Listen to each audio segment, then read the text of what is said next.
Support for First Coast Connect is provided in part by Baptist Health and North Florida TPO. Welcome to First Coast Connect. I'm Hethel Butt in for Ann Schindler. Today, the future of mail-in voting. With election season building and a high court decision pending, we examine the legal and political fortune of vote by mail. Later in the program, a cinematic journey steeped in local creativity. We're taking you inside the 4th annual Finger Mullet Film Festival in St. Augustine. But first, the president calls it mail-in cheating, and the Supreme Court seems poised to ban all late mail-in ballots. So what is the future of vote by mail, and what does that mean for how you cast your ballot in the upcoming election cycle? Here to discuss it, we're joined by Duval County Election Supervisor Jerry Holland. Good morning. Good morning. And Lanelle, Phillmon, president of the League of Women Voters of Jacksonville First Coast. Good morning. Thanks for having me. Thank you both for being here. I want to begin with a little bit of background on the practice of mail-in voting here in Florida. Jerry, who is allowed to vote by mail in the state of Florida? Well, right now, any registered voter can request a vote-by-mail ballot. Now, we have seen the vote-by-mail ballots really decrease on those voting it over the years. One time in 2020, the height was 120,000 Duval voters voted by mail. Now, in the queue today, we have about 18,000 that are requesting for the 26 elections. They still have time to request, but anyone in the state of Florida who's a registered voter can request a vote-by-mail ballot. Do the voters need to provide a reason to vote by mail? No, there is no excuse, no reason. All you have to do is request it. You do have to identify yourself with either your social or your driver's license number, and you can, ask for those for immediate family. But that's the only request is, it be made by the family member. You mentioned how often it's used. How effective is the procedure, and do you see any changes coming with how you execute that? Well, I've been in the elections world now probably since 2005. I've seen a lot of changes, good changes, changes such as if a person's signature doesn't match, they're allowed to come back in before Thursday after the election to cure that, show their identification, make sure it matches.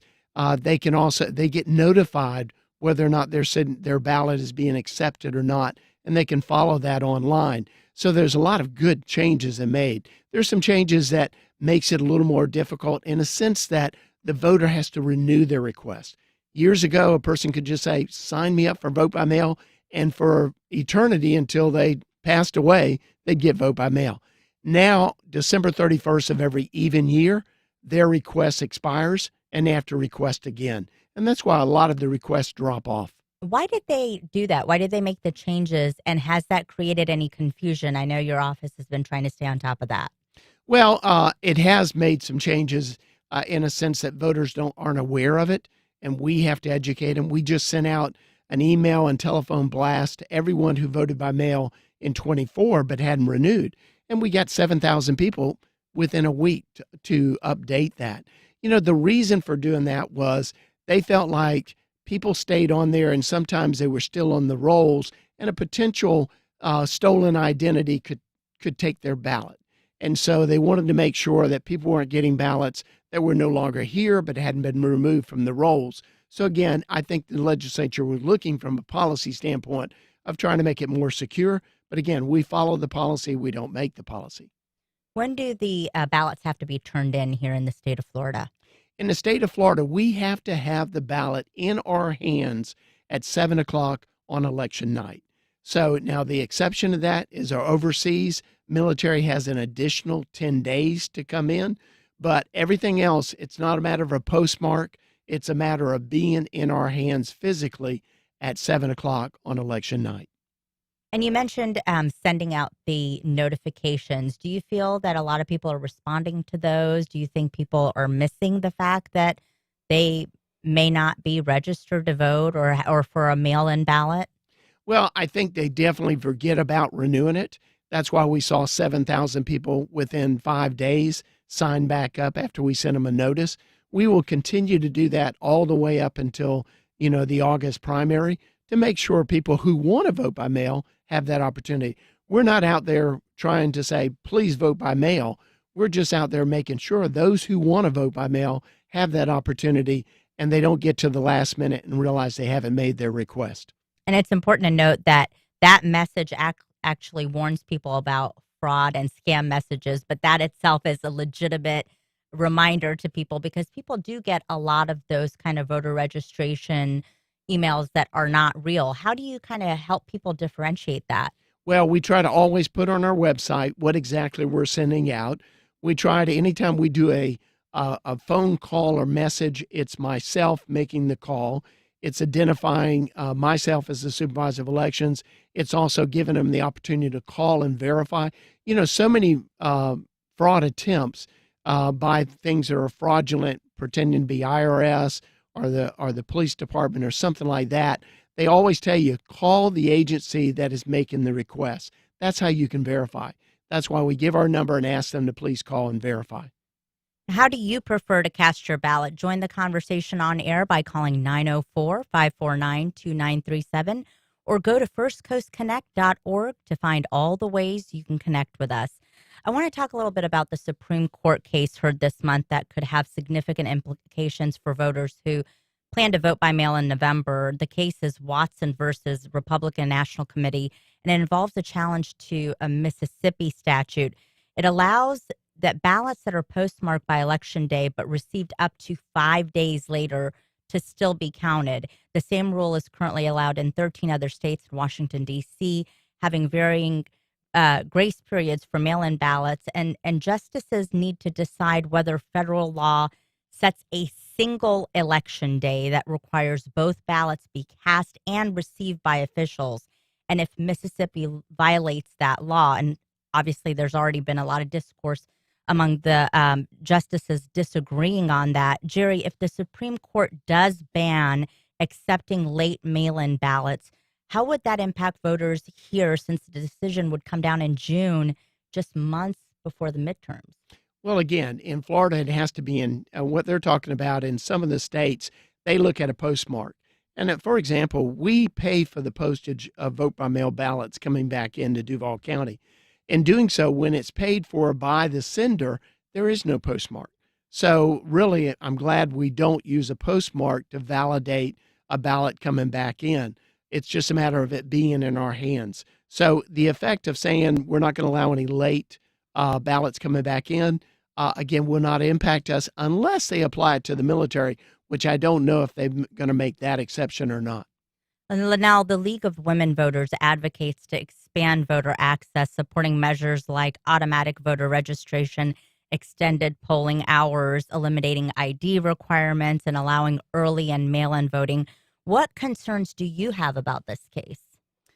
As far as the state of Florida goes, we're not immediately impacted, especially here in Duval County. I do want to go back and mention something about vote by mail here.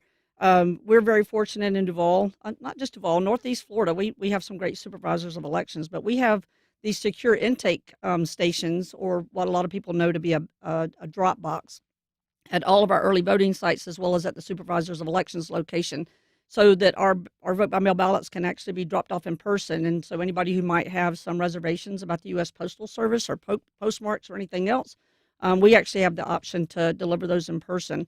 But so the League of Women Voters of the United States joins several other organizations, especially organizations that represent rural voters and people with disabilities, to weigh in on this particular case. They issued an amicus brief. And because we don't always know what's going on in another state, we don't know their socioeconomic situation, we don't know the transportation situation, especially these states that are very rural. What might that look like where there's no public transportation to be able to get in and drop off your vote by mail ballot and you do cast it? But also there's cultural practices for people, especially here in the South. We have different cultural practices as it relates to voting. And we believe that states know their people and know their voters and should be able to represent them with the laws that they pass regarding elections in their state. Do you think there's any chance that this decision would in any way eliminate mail-in voting altogether? It doesn't appear to on the surface, and we hope that it will not. 1 in 4 Americans, I think 1 in 3 Floridians, I may have my numbers backwards there, vote by mail. And again, as you said, the League of Women Voters, we are about removing any barriers to voter registration for eligible citizens, as well as removing barriers between the voter and the ballot box. And vote by mail really encourages more people to vote, whether they're on travel for business or family, whether they're in the hospital sick.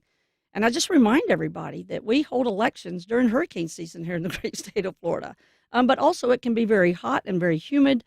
So going out and standing in lines can be an issue, but definitely if you have to evacuate, having that vote by mail ballot will allow you to still exercise your right at the ballot box, whether you're here or somewhere else.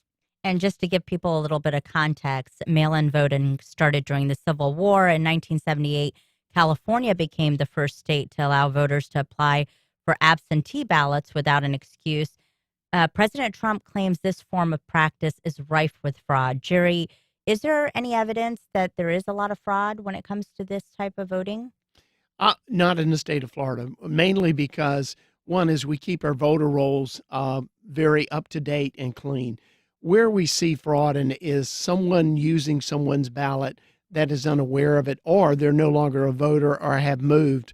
So from this standpoint, by keeping the rolls very up to date, we would know, in other words, if someone had requested a vote by mail ballot for you and you went into the polls, you would know because immediately we can tell you, well, we got a vote by mail ballot. You would alert us and say, wait a second, I never requested it. So it would start the investigation process. So we would know if somebody, where we can't see it is obviously if someone steals someone's identity and gets a ballot and the voter doesn't vote.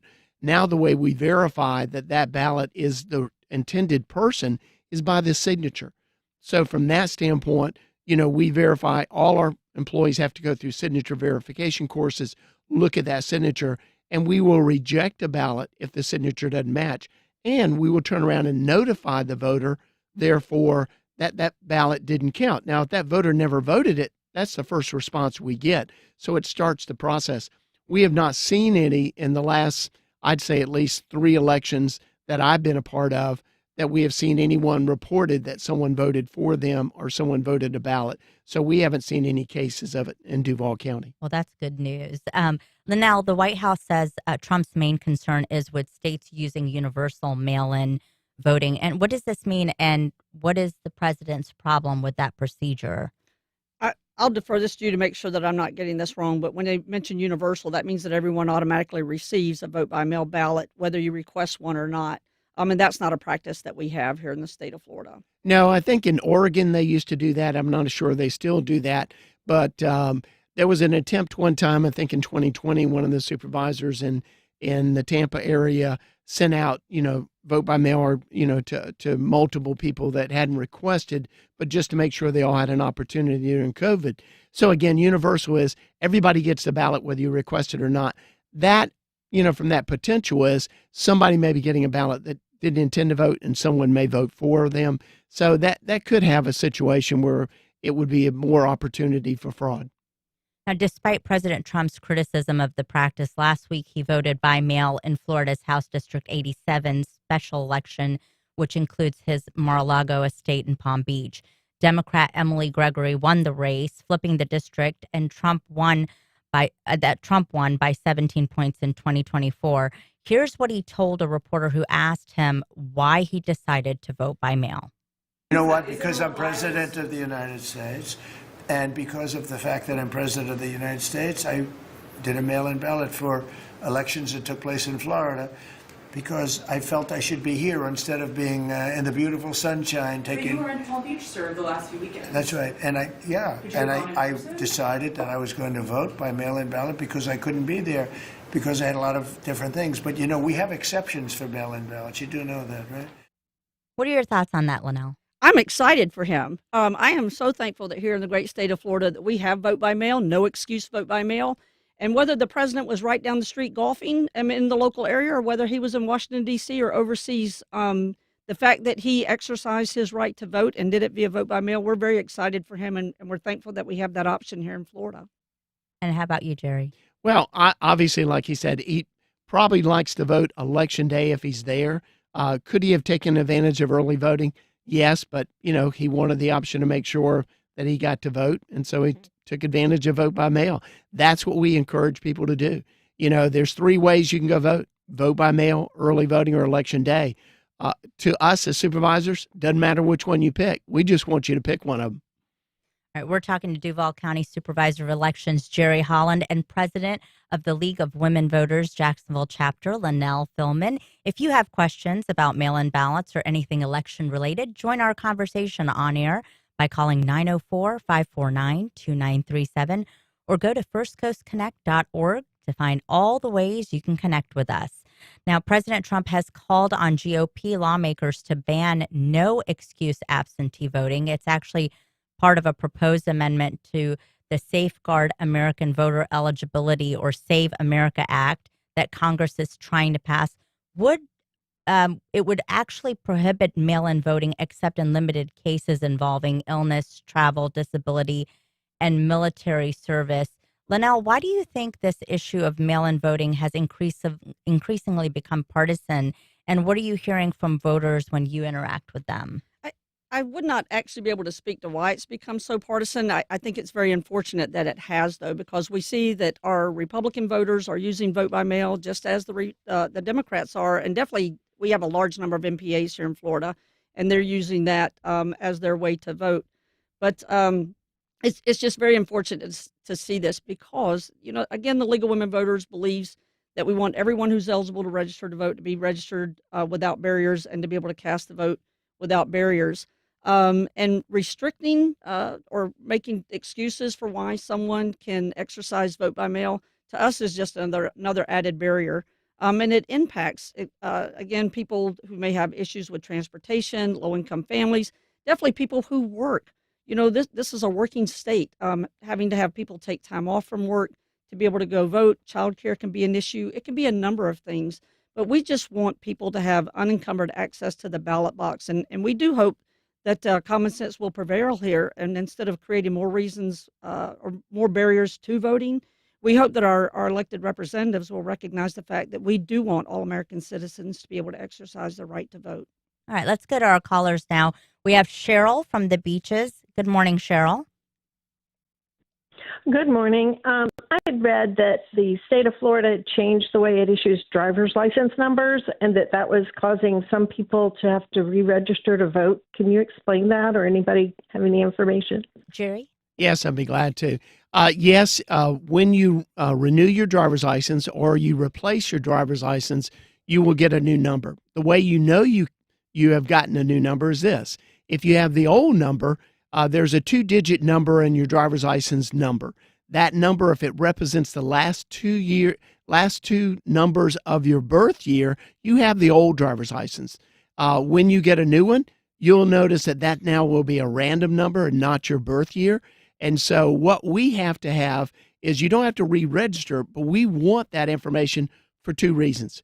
One is if you sign a petition for a candidate or a constitutional amendment, you have to put your driver's license number. When you do that, if you put the new number and we don't have it, then we can't verify you and that petition won't count.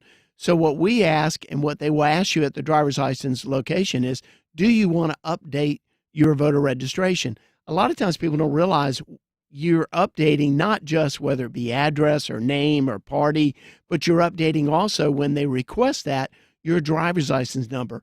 The other aspect of that is when you go and request a vote by mail ballot, you have to give your driver's license number. If you have the new number, we can't verify it to your old number. So that can cause issues. So if you have a new driver's license number, you want to call us at Duval Elections at 255-8683 and give us your new number and we'll update your record. All right, let's go to Kate on the south side. Good morning, Kate. Hey, good morning. Supervisor, I think my question kind of centers around your response to the previous caller. I got your communication regarding requests for vote by mail. I went on your website, filled in all the information, and I started it last Friday, and I did it again over the weekend, and I continuously get unable to find a voter record. Now, the data that they're asking for is my first, last name, date of birth, and then there are options, my last 4 of my social or driver's license. And I was one of the people recently that just got a new driver's license with the new numbering system. And I'm not using that. Initially, I used last four SOCH and then new driver's license number. Couldn't find it, and I stopped using that driver's license number and just used the last four of my SOCH. I've gone ahead and re-registered, new registration over the weekend. So any response on that, why I didn't use driver's license, the new driver's license information. I just used my last four of the SOCH, but couldn't order the new ballot. Thanks, Yeah. Kate. In response to that, a lot of times it could be something, whether it be it needed your middle initial or we have it on file or something. We really would have to, you'd have to call us, let us go through the process with you and see if there was any issues on the way that you were inputting it or if there was a problem with our system. I will say we sent out the notices that you received to about 40,000 previous vote by mail voters. And in doing so, it kind of overloaded our system. But we're going to do in the future, we'll batch it out maybe in 10,000 at a time. But we also had a problem with the number of people calling in getting a busy signal. So we apologize for that. But if you're concerned on that or voter eligibility, call us and let us walk you through the system, and we will confirm your voter eligibility and make sure everything's okay for you, especially coming up for the August primary. Thank you so much, Jerry. Now let's go to Tom, who's calling from NAS. Good morning, Tom. Good morning. Mr. Holland, I asked you this question last year, and I'm sorry to say your answer to me was somewhat confusing. My question is about legal residences. I have a legal residence in Florida as well as Georgia. And, of course, I can always get a post office box in Alabama. Seeing how Florida does not participate in the interstate reciprocity like most other states do to know who voted when and where they voted, if I voted in Alabama, Georgia, and Florida in a national election, who would know? I assure you, Mr. Holland, the FBI is not going to see. Where did Tom of NAS vote? Who would know? If I can do it, anybody can do it. Well, you're right from a standpoint. The state used to be involved in ERIC, which was a system of exchanging our voter rolls. Now we use other methods to find out voters in other areas. Lexis is one. We also use the SAVE, Systemic Alien Verification and Entitlement, which also gives us some information on voters in their other locations. As you know, also, it's still against the law. And so when for example, you also are not supposed to have a driver's license in multiple states. It's supposed to be in the state that is your resident. So again, you could be violating many laws in doing that. The potential is this. If what you're saying is, could someone break the law? Yes, absolutely. Is it against the law? Yes, absolutely. Do people get caught? Yes, they do. Does everyone get caught? Well, obviously not. But we do our best to make sure our rolls are clean, make sure that our voter information, when we send mail out, it cannot be forwarded. If it comes back to us, then we update our voter registration rolls and try to update that. So again, it's a process where we do our best to make sure that you're only registered in one state, and hopefully we do keep people from voting in multiple states. You're listening to First Coast Connect, and we are taking your calls about mail-in voting. Now let's go to Tim in Orange Park. Good morning, Tim. Good morning. Yes, sir, maybe you could help me out with this. I thought it was illegal for a convicted felon to vote in the state of Florida. Now, the president is a convicted felon. So how did this all happen? If you could explain that to me, I'd be very much appreciative. Sure, I'll be glad to. One, in that specific case of the president, it is you have to be a convicted felon who have not had their rights restored in the state of Florida. In other words, the conviction that was against the president was in a different state. The way the state law reads is he would have to be convicted of a felony in the state of Florida to lose his rights in the state of Florida. So that, again, is why he did not lose his voting rights in the state of Florida based on Florida law. Thank you so much for your call. Lanelle, why do you think the issue of mail-in voting is still a hot topic when so many people are adopting that? Unfortunately, not just here in Florida, but other states, we have people for nefarious reasons who it's like a traveling road show. We've had one here recently in Duval County, but people spread misinformation or outright false information about vote by mail ballots and about how they're generated, how they're counted, how they're cast. I just want to put a plug in here for all of our supervisors of elections. You can go on a tour of our SOE facilities. Vicki Oakes in St. Johns County just published, I think, 4 dates that she's open to the public.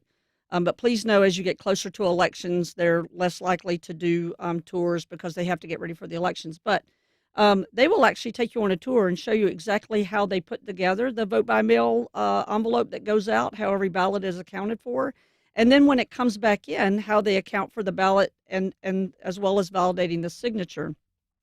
So there's a lot of nefarious things that get put on out in the public that make people believe that there is just massive amounts of voter fraud. I think it was called ballot stuffing or something at one time. And this just is not the case. Now, there's been some accountability for people who have spread that false information in the past in some other states. But we see here in Duval County and in the state of Florida that our vote by mail is very safe, very secure. And again, it just allows more people to be able to cast a vote regardless of where they are, what their particular situation is. We have an email from Marty who says, I'm concerned about voter roll purges. If rolls are currently updated or purged more frequently, what safeguards are in place to ensure eligible voters aren't mistakenly removed, Jerry? One is there a due process, which means no one gets removed from the rolls without being notified. So you would be notified. Again, if you move and don't update your address, you do not, you do never get removed for inactivity or not voting unless you've been moved from active to inactive, which means we don't know where you live, and you then don't vote in 2 federal elections. But there's always a due process. And even if you got removed by some error of the office or something, you are still allowed to go in and vote a provisional ballot and then bring your evidence of why. So no one should ever be turned away from the polls for any reason because they can always vote a provisional ballot in the state of Florida and present their case to the canvassing board, which will look at the evidence. So there's no reason, and again, we do not remove people without that due process and notification to let them have that opportunity to know that we're going in that process. But again, it's our role to make sure the rolls are clean. Since I came back in office July 1st of 2023, we have removed 110,000 people from the rolls. Not a single person has complained or exercised or said they weren't allowed to vote or in any way that we removed them by error. So again, it's the process. We want to make sure that someone's not on the rolls that shouldn't be because someone could steal their identity. So again, it's about having clean rolls, but not removing people who are entitled to vote. Jerry, under the SAVE Act, an election official could face different legal and personal risks, including establishing new criminal penalties for election officials who register an applicant who fails to present proof of citizenship, even if the applicant is a U.S. citizen. So what will happen with that? Are there any concerns for your office with that? No, because again, part of that process is first, when you sign up or register to vote, our role as supervisor of elections by current law is administrative and a ministerial right. We must accept what you provide. It is the state of Florida, the Division of Elections, that verifies the voter, that verifies where, again, are they a U.S. citizen? Have they provided the ID? Now, we do not accept a registration application if they did not provide a Florida ID, Florida driver's license, or the last 4 digits of their social. That will make it an incomplete application. We will mail it back to the voter to do that. So again, we're not looking at their driver's license. The state is verifying the number in which they gave and their social number which they gave to verify. So again, I don't see a process in there that we are concerned as supervisors with that current statement. And Florida already passed its own version of the SAVE Act, and we're still waiting to see when Governor DeSantis' signature will officially put it into law. But is there any truth to the concerns about undocumented immigrants voting in our elections? Well, a couple things. One is the legislation that we're talking about that just passed, which was House Bill House Bill 991 does not go in effect until January 1st of 2027. So anything that's impacted in that legislation on U.S. citizenship, anything, will not impact the 26 elections. Again, from a standpoint of verification, that process will not ever also, you hear so often, the poll workers will have to check your citizenship. That is determined before you come to the polls. The poll worker will, again, only be asking for an ID to verify who you are, but that is that process. So I don't see any changes in the 26 elections for sure. Okay. We'd like to go to a caller now on line 2. That's John from Riverside. Good morning, John.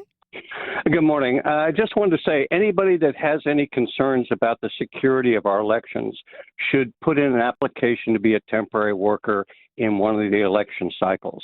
I did it once about 20 years ago, and we had worked like 13 hours that day, and we were counting our ballots. We couldn't account for one ballot. We were short one ballot. I swear, if we hadn't figured out what the problem was, I think we'd still be there.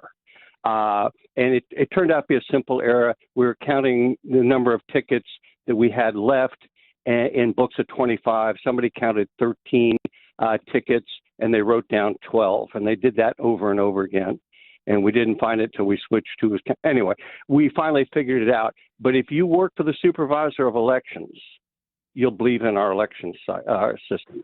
Thank you for your call, John. Alex from St. Augustine. Good morning, Alex. Good morning. How you doing?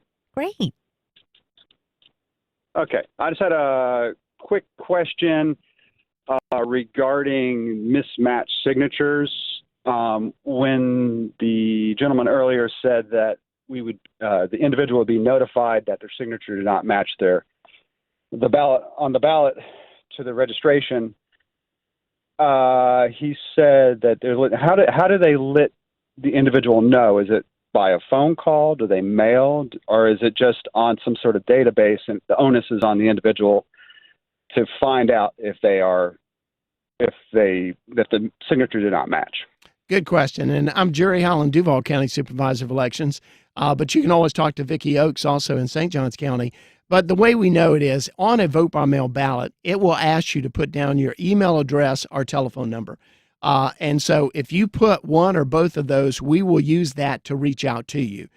If it's not there, then again, it does put the onus on the voter to verify.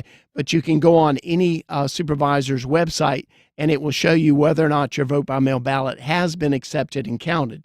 So if you provide the information, we have a way to reach you. If you don't provide the information, it does put it on the voter to have to reach out to us.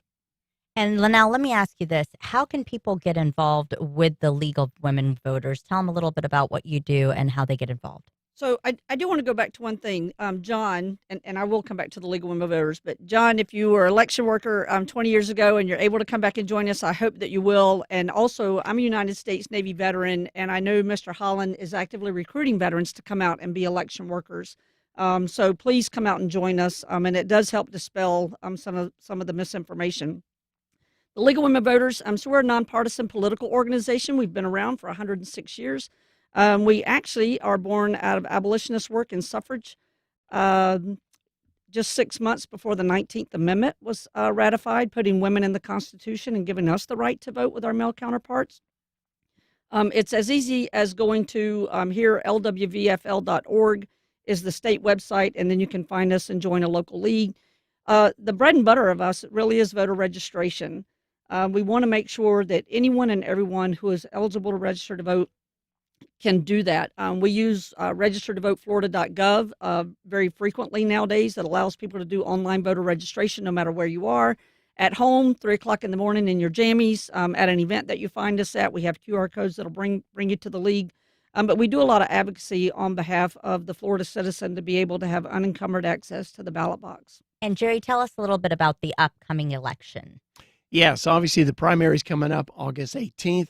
And, one of the misconceptions is, this is only for the two major parties. There are races on the ballot for everybody. In other words, there'll be school board races, judicial races, and then obviously the partisan, primaries for their candidates to face the other candidates in November. One thing I do want to say is Lanelle is a great example of someone getting involved. She serves as a poll worker. She serves on our election advisory panel.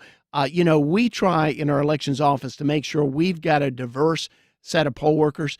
We try to make sure that every precinct is represented by both major parties, and we're glad to have everyone participate. So again, if there's an opening somewhere that we can fit you in and you want to be a poll worker, send me an email at jholland@coj.net, and we'll be glad to see if there's an opening for you. And we just want to remind people the deadline to register to vote or change party affiliation is July 20th. Election day is August 18th. And your deadline to request that ballot to be mailed is August 6th. Jerry Holland and Lanelle Phillmon, thanks so much for being here this morning. Thank you for having us. Up next, a short showcase. We meet the creative mind behind a St. Augustine Film Festival that celebrates experimental storytelling.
Whether it's puppetry, stop motion, or contemporary short films, the Finger Mullet Film Festival showcases all things avant-garde.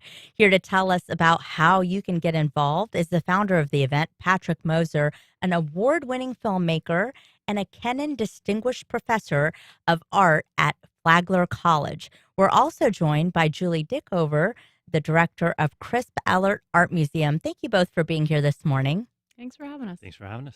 Patrick, you and Julie came up with this idea for the film festival back in 2020. What inspired you to create it in the first place, and what was the goal and the target audience?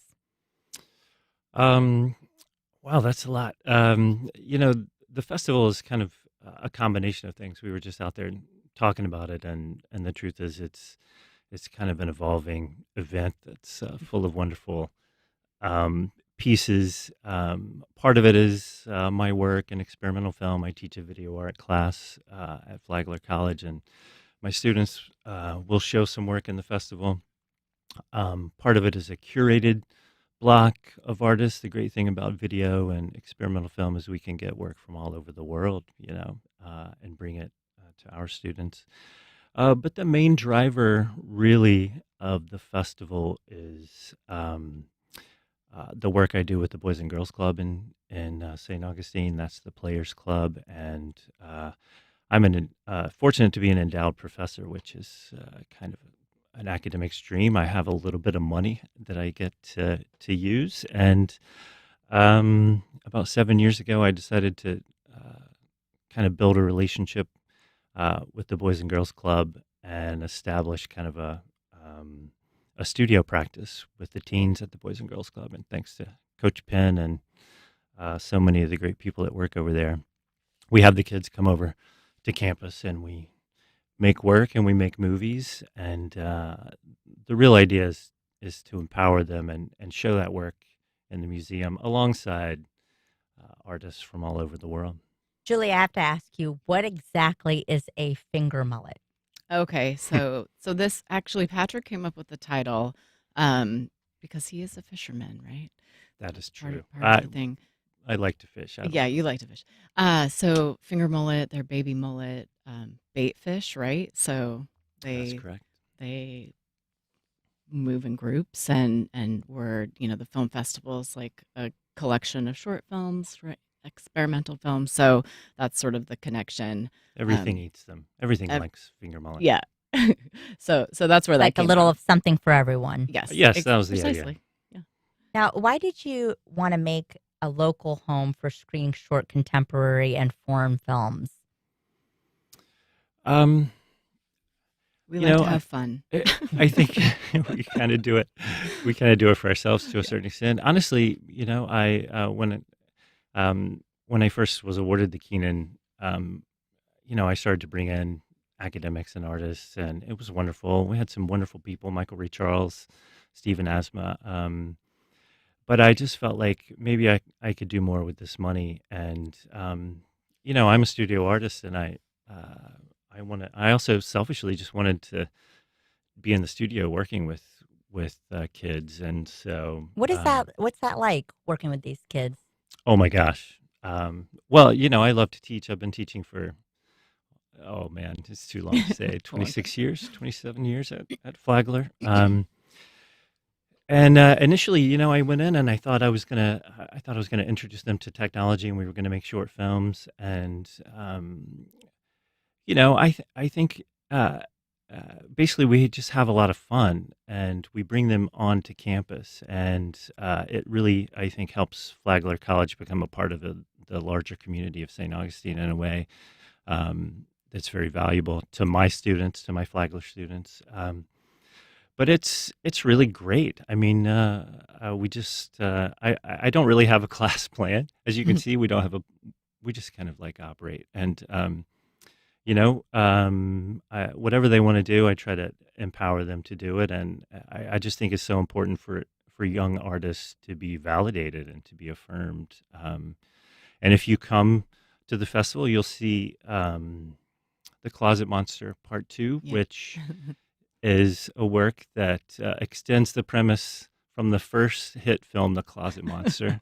It's a film I made with the kids, the teens from the club, and it's incredibly rewarding. And we just wanted to celebrate them and again put them in the same space with important artists of the day. What makes these films experimental?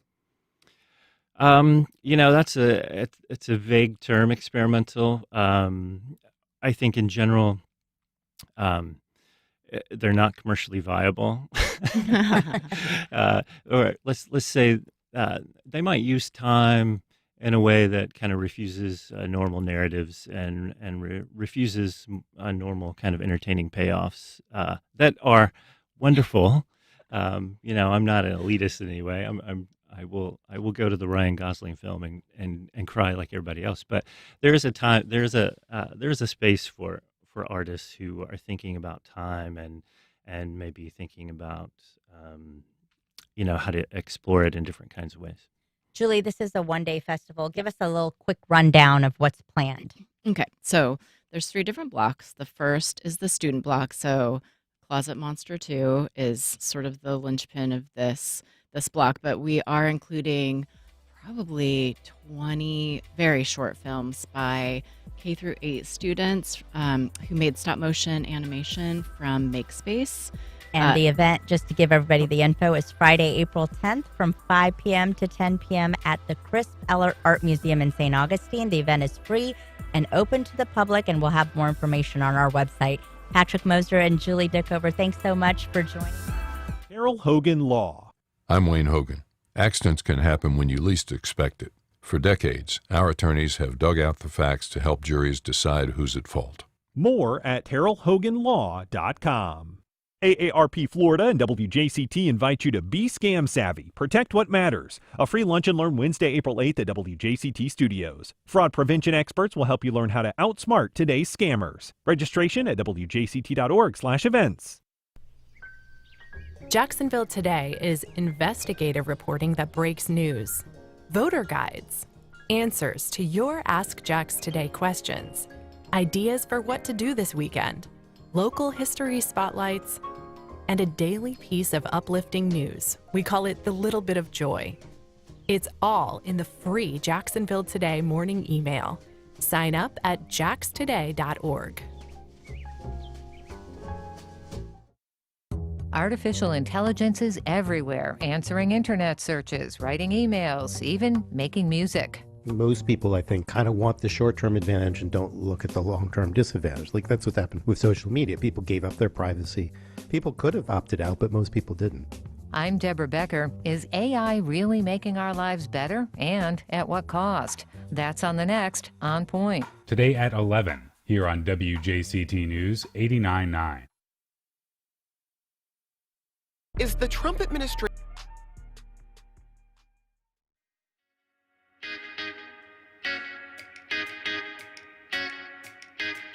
Welcome back. The Volunteer Life-Saving Corps is as much of a part of Jacksonville beach life as salt air and surfing. And for a century, they've kept the coastline covered.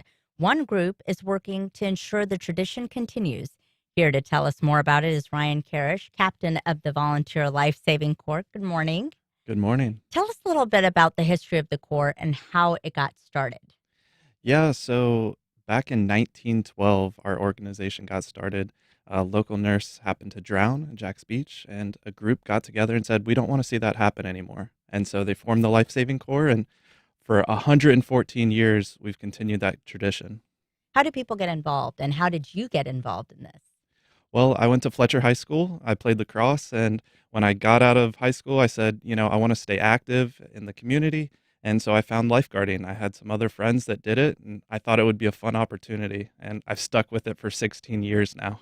And what do you want to say to anyone who might be interested in getting involved? Why should they be involved in this group?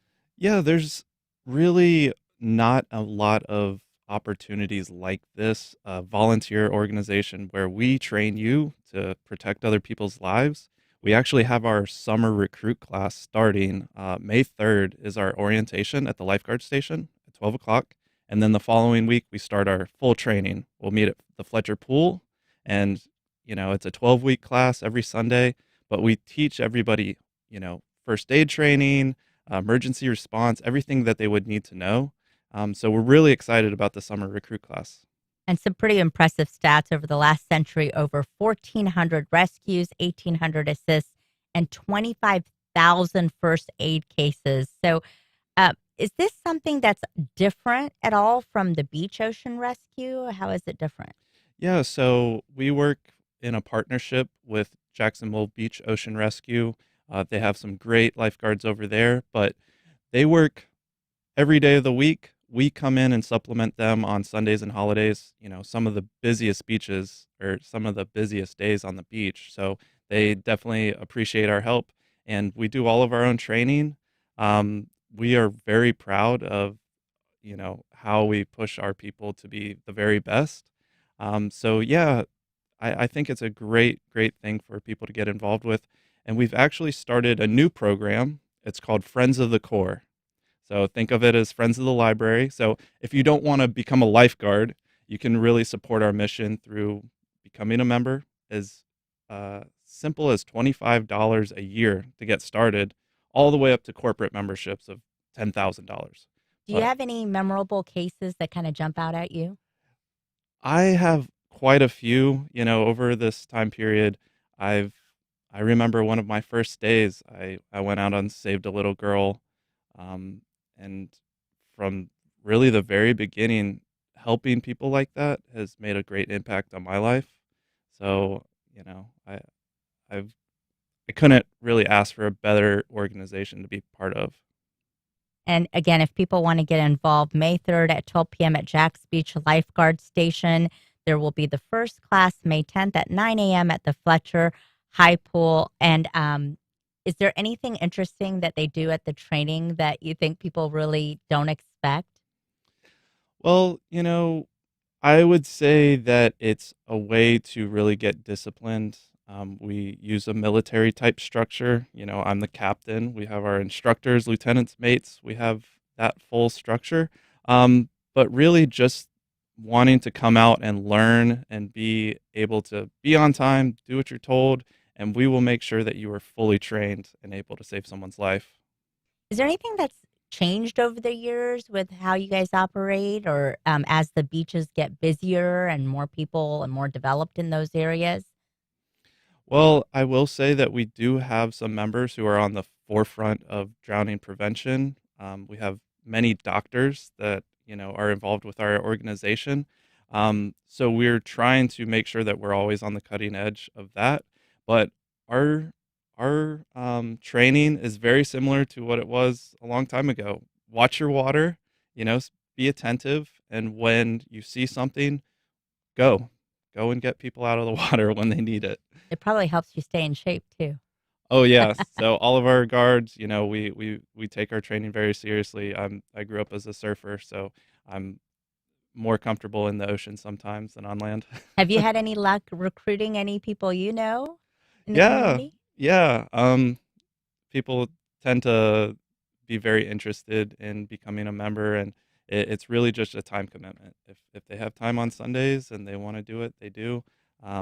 That's really the biggest thing, but it's just such a fun organization. It's a brotherhood in a lot of ways. So if you're 16 years old, but we also have 20, 30, 40-year-olds that come out for our recruit classes. Wow, that's great. Well, Ryan Karich, thank you so much for being here and telling us about this amazing program. And that's our show for today. Thank you for listening, and thanks to all of you who called and emailed. We encourage your feedback and suggestions, and you can submit any of them at firstcoastconnect.org. You can also find all of our past and current shows, and while you're there, you can sign up for the FCC newsletter, which gives you a sneak peek at upcoming guests and a chance to submit your questions in advance. First Coast Connect is produced by Stacey Bennett, and our associate producer is Isabella Casapau.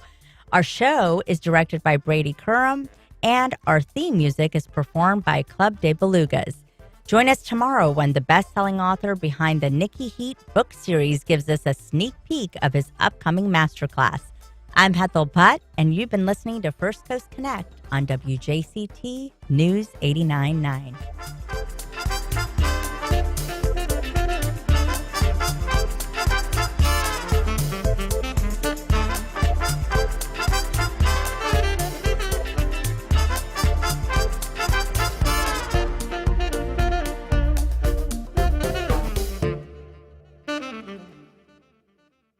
Support for First Coast Connect is provided by Baptist Health and the North Florida TPO.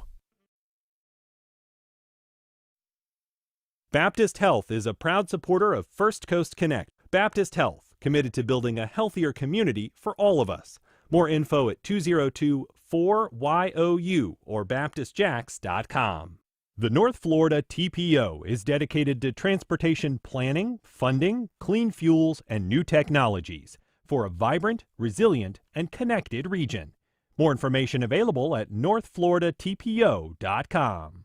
Peoples Gas, committed to delivering safe, reliable natural gas to homes, businesses, and critical services like hospitals and first responders through any weather. More about Peoples Gas at the heart of Florida's energy at floridasenergy.com.